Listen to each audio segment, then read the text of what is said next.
I am Ronald Bulkan and currently the Minister of Communities. Of course, these titles are subject to change, but we are very confident that the people of Guyana have confidence in us. So we are not too worried about the vagaries, unduly worried that is, of the vagaries of electoral politics.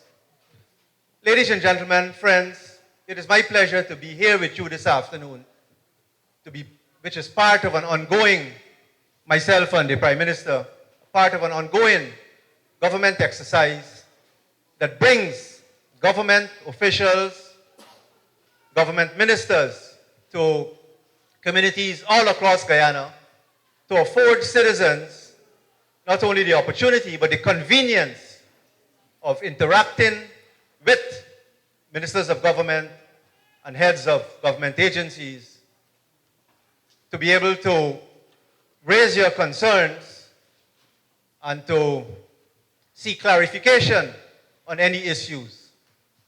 So this afternoon, we are pleased to be here in Blairmont to allow residents of this village and neighboring villages this opportunity.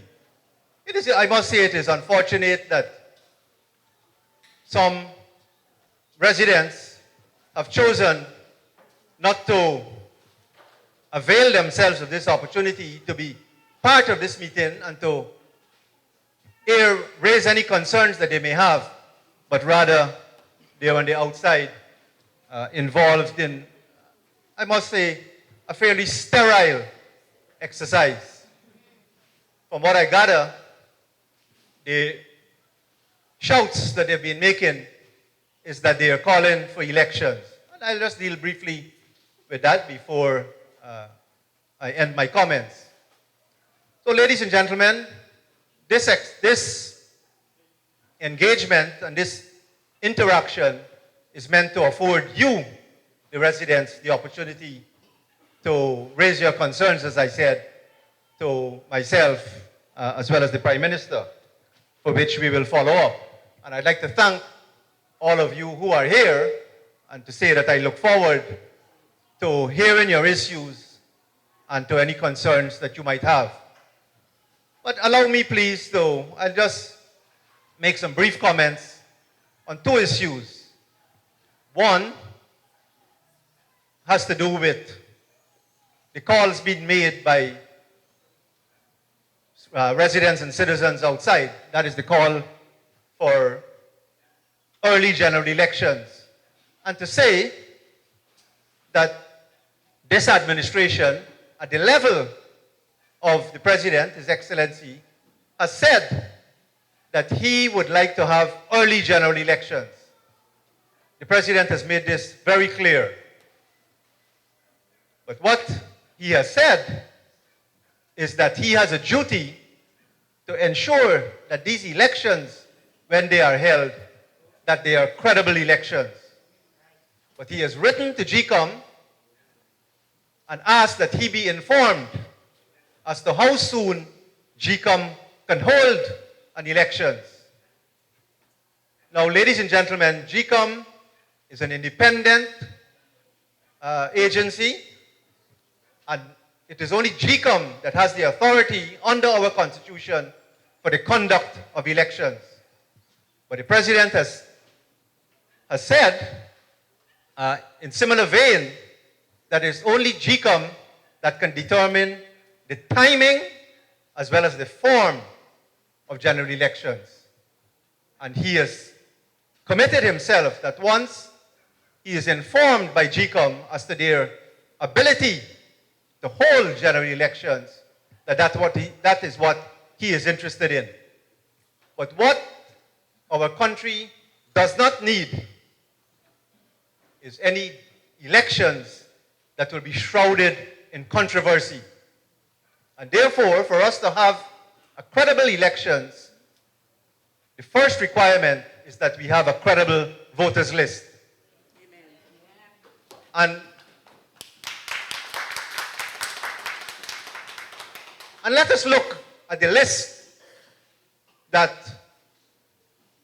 the parliamentary opposition are asking to be used for these general elections is the list that was used for the last local government elections, a list, incidentally, that expired in April of this year, a list that is dead. But that list contained approximately 585,000 names.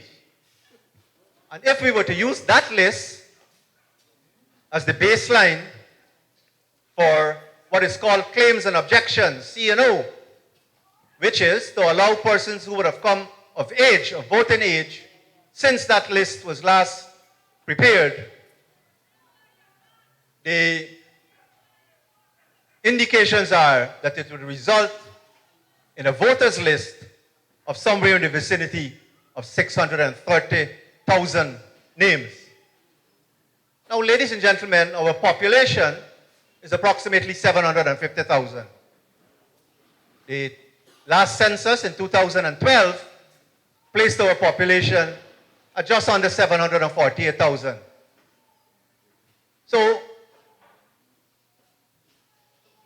it is illogical in a population of approximately 750,000 to have a voters list of somewhere in the vicinity of 630,000 names. And this is why we have said that that list is bloated. It contains way too many names. Now, GCOM, in last year, in 2018, had voted that in keeping with the decision that was made more than 10 years ago, that every 8 years you have a new house-to-house registration from which the National Register of Registrants, or NRR, is created. And in keeping with that decision, last year, a decision was made to conduct house-to-house registration in 2019. Monies were voted in the 2019 budget for the conduct of such an exercise. Now, of course, we had, as we're all aware, the events of December 21st, 2018. That is, the no confidence motion.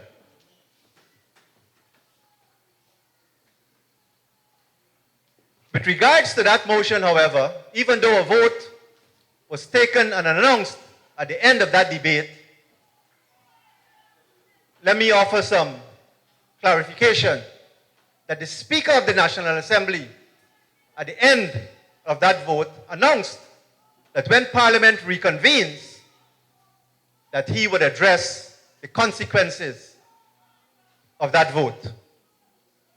Parliament reconvened on the 3rd of January, 2019, and the Speaker announced that in the intervening period, that is the period between December 21st and then, that he had received information that he had solicited and that was unsolicited, and that had cast into doubt whether the motion was indeed carried. That was the Speaker's words. The Speaker went on to say that based on this opinion that was given to him, including a legal memorandum from the government, that these issues, that matter requires determination. He went on to say that he is clear that he has the authority to revisit that vote and as well as to reverse it, but that he would decline to do so, and that what needs to be done is for the matter to be taken, in his words, to a court of competent jurisdiction for a final determination that would guide this Parliament and future Parliaments. So he invited the government of Guyana to take its case to our courts, and that is what we did. We didn't do it unilaterally. We didn't do it in defiance of the National Assembly. We did it at the invitation of the Speaker. So what it meant is that that vote was held in abeyance, the vote of December 21st. And the matter was now placed in the domain, was taken out of Parliament and placed in the domains of the court. And we all know what happened. The first ruling was in favor of the vote of December 21st. It was appealed at the Court of Appeal. That decision was not upheld, it was reversed. And then our final Court of Appeal, which is the Caribbean Court of Justice, or CCJ, that ruling was delivered on June the 18th. So it is only then that a final decision was made with regards to the no confidence motion of December 21st. So for Mr. Jagdeo and others to be saying that this administration has been acting illegally or unlawfully as of March 21st is illogical and nonsensical. And it holds no validity. Now, the CCJ, in its consequential orders, made it clear that they cannot intervene as to when elections must be held, that is the remit of the constitutional agencies. And as I said, that responsibility belongs to GCOM. GCOM have not pronounced as yet as to when they can hold an election. They have started the house-to-house registration in keeping with the decision that was made earlier. And again, the opposition went to the courts and asked that exercise be aborted. They did not succeed at the courts. The courts ruled that exercise is lawful. Amen. So ladies and gentlemen, that's where we are.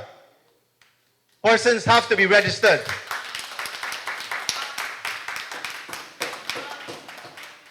Those who choose not to be registered will not be eligible to vote when these elections are held. And let me quickly say why we are concerned about having a credible elections and having a credible list. And I will leave with you some numbers. For the elections from 1997 to 2015,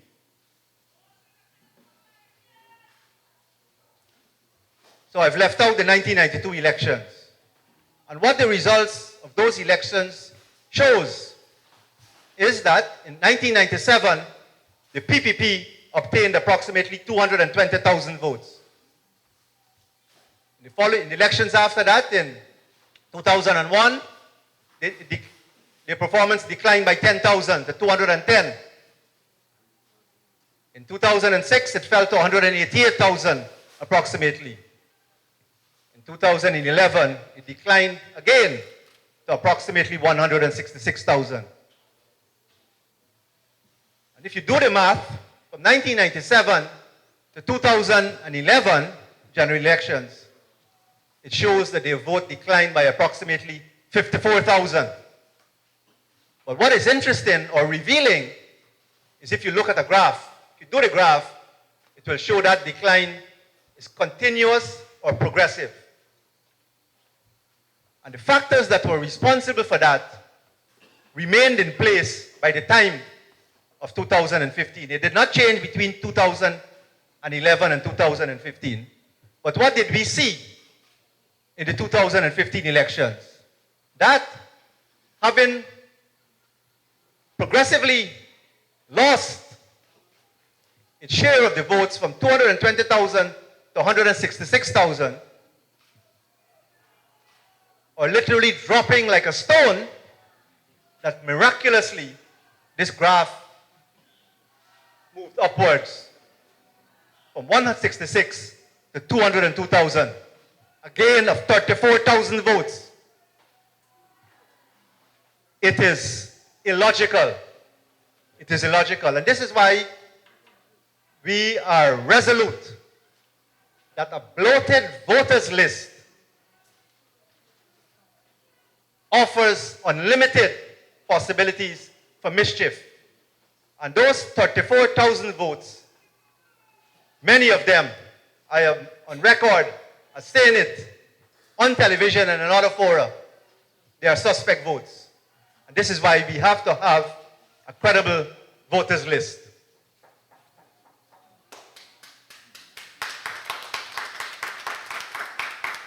So no amount of shouting and screaming will cause us to relent or renege on our responsibility to ensure that this very critical general elections that have been described as the mother of all elections, that it is a credible elections. I will leave my comments as far as the elections and the house-to-house registration and our position at that, ladies and gentlemen. I'll speak briefly about the record of this administration. And to explain that there are many fundamental differences with this administration and our predecessor.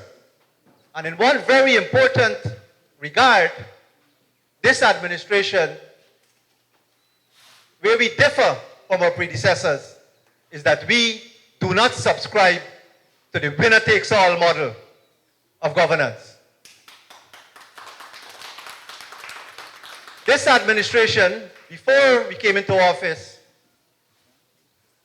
we promised the people of Guyana that if elected, that we would pursue a decentralized model of governance, meaning that we would restore local democracy to our country. A feature that was absent, that was missing from Guyana, even though it is located in our constitution. And I'm referring to the system of local government.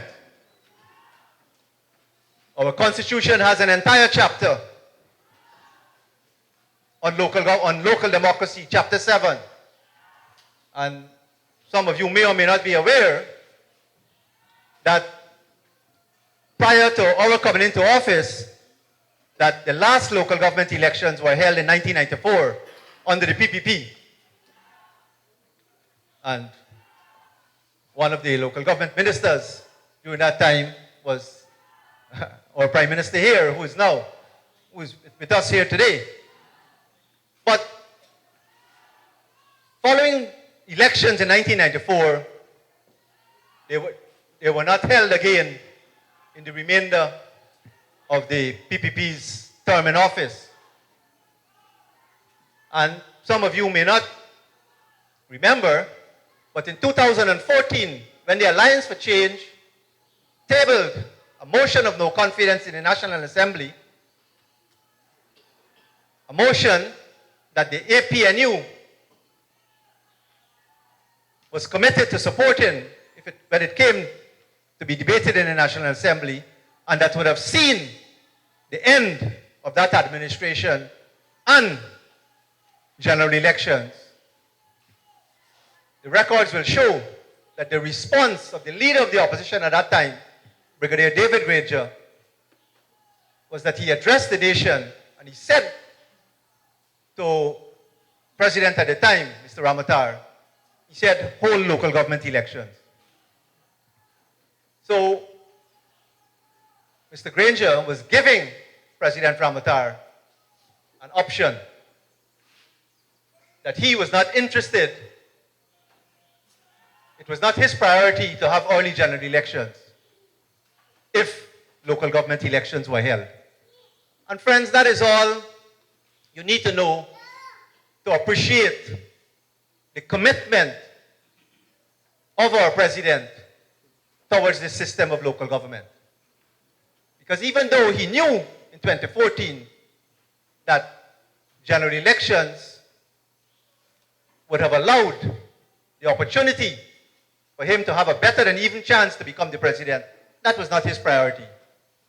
He felt that it was more important for the people of Guyana to enjoy their constitutional right to elect leaders from within their communities who would have legal responsibility for the management of their community affairs.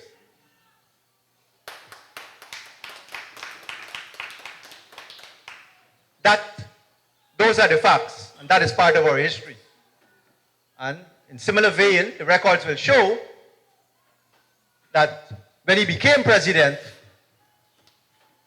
in keeping with his promise, President Granger ensured that his administration held local government elections within 1 year of coming into office.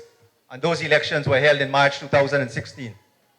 Again, returning the right for persons to elect their own leaders. And in keeping, again, with promises made by His Excellency, he said that as long as he is president, that no more will local government elections be delayed or postponed.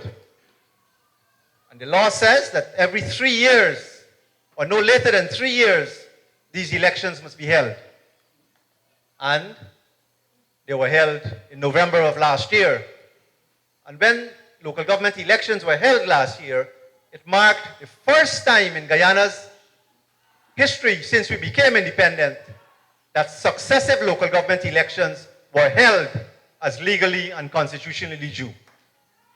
That, again, is testimony to the sincerity and determination of this administration to restore people's rights and to return democratic and participatory governance.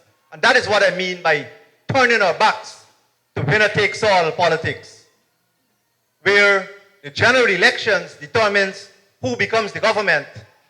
And under that model of centralized government, the president and his ministers decide which community will receive government support and attention. And if you happen to be of the wrong color or of the wrong ethnicity, as we say in Guyana, can't eat your dinner. But under this administration, that has not happened. The records are there to show that budgetary allocations are made without focus on political allegiance or political loyalties or ethnicity. We understand that Guyana belongs to all of its people. And this is the philosophy that underpins this administration. And if we look at the 2019 budgetary allocations, we will see that no region is being neglected. And I can tell you, the two regions that have received the largest percentage increases under this administration are two regions that are strong support bases of the political opposition. These being the Essequibo Island, Demerara region, also known as Region 3, and the region to our east, East Berbice Quarantine. So that tells us, again, it's proof that this administration is not governing in a partisan manner. And here, in the Mahaica-Berbice region, when during the 2+ decades in the previous administration, where communities such as Ithaca and Belladrum and Hopetown and communities such as those were neglected, the records again will show that under this administration, as should have rightfully happened, that those communities no longer be the victims of neglect, but that all other communities in this region, including Bushlot, including Bath Settlement, including Woodley Park, including Roseknol, that all of those communities have benefited equitably. So, ladies and gentlemen, that is I think the one point I would like to make here this afternoon, that this administration and the evidence, the proof is there to show that it didn't come to office with a vicious or vindictive mindset and deliberately set about to victimize any section of our population or any particular community. That we have governed equitably and we have placed people's interests as paramount and not political consideration. And this is why when the date for the elections are announced and we go proper onto the hustings, we will remind Guyanese that the choice before you is, do you want to go back to that failed, discredited model where politics determine which communities would receive governmental support and attention, or you want to keep an administration like this in office, one that will govern with the interests of all of its people. And of course, one of the very important things about the elections that we will have, I believe, fairly shortly, is that the administration that will come into being after those elections will be the one that will have stewardship over the additional revenues that will come our country's way. That is the revenues to be accrued from oil and gas. And at that time, the people of our country, the citizens, or more particularly the voters, will be faced with a choice. And that choice will be whether to keep Brigadier David Granger and his team in office, or whether we're going to entrust the management of our country and the management of that oil belt in the hands of Mr. Irfan Ali. And I believe when the time comes shortly for persons to make that choice, that it is as we say, a no-brainer. It will be a no-brainer. So ladies and gentlemen, I am pleased to be here with you this afternoon, and I look forward to hearing your issues and your concerns. I have found these engagements and interaction to be very useful and beneficial. It offers us an opportunity to learn as to what is happening or not happening at the level of the local leadership or the regional leadership. I can tell you, last Friday, I was in Betsy Ground, Kanji, and I heard many issues relating to drainage and irrigation, livelihood issues, and I have committed that I will return to report to the persons who attended that meeting and brought their issues to our attention within 4 weeks. And I hope that based on what I hear here this afternoon, whether or not that will be necessary, or if we will be able to not only address but resolve your issues without the need for a personal follow-up visit. But I thank you for allowing me to make these remarks, but it is not fair for me to take too much time for this meeting, because this meeting is all about you. And I'm pleased to see so many of you here, and I look forward to your contributions. Thank you.